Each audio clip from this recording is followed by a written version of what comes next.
Share with us your background. Jace, how did you start? Paano ba nagawa mo prior to you doing this? Tama, Alex, ano? Yeah. Ipakilala mo ang sarili mo sa amin lahat. Nag-start po ako as a theater actor in UP Diliman. So, galing po, so 2 years po ako sa UP Diliman, and then I went to Hong Kong Disneyland, and then I went to Universal Studios Singapore, and then I went to New York. Nag-shopping ka sa Hong Kong? Ay, sorry lang. Ano bang ginawa mo sa Hong Kong? I was a singer-dancer in Hong Kong. Seryoso? Yes, sir. Okay.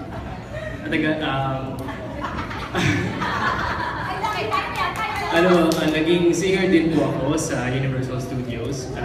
Nag-aral naman po ako ng musical theater sa New York. Wow, impressive. Tapos bumalik po ako dito kasi po gusto ko po maging film actor, TV actor. Anong year yung nag-start ka na mag-showbiz? Kailan na po yung mga 2014. 2 years ago lang. So nung nag-decide na po ako na gusto ko na pong maging artist sa Pilipinas. And gusto ko pong maging working actor talaga as TV, film, and theater. Anong mga nagawa mo ng film and... Usually po nasa indie ako.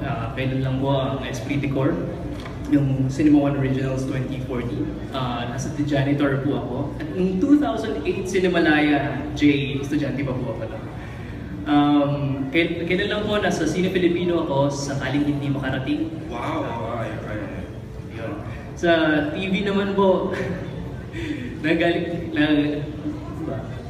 nasa Flor de Liza po ako. Okay. Kailan lang po nasa Tubig at Langis. Lagi po akong guest. At kung hindi niyo po nalalaman, lagi po ako nakaaway ng mga bida. Yun pa lang po. And then theater, kung alam po yung... Lagi po ako nag-audition. So kung alin po yung mauna, theater, film, o TV, doon lang po ako. So you audition for this role as Yes, I auditioned for this role. Yes. Paano yung process ng audition mo, JC? Kasi po, like my usual ordinary audition days, pupunta po ako sa, kahit ano pong mauna kasi, din lang naman ako kung anong bigay sa akin na project. So, there was this one day na in-invite po ako as para mag-audition for this role, and then nilatag po sa harapan namin kung ano yung requirements. Marami kayo? Marami kami. First time.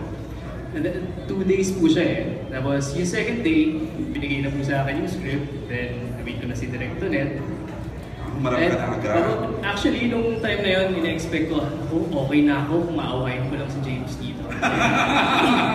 Alam mo yung role mo? Kasi usually po,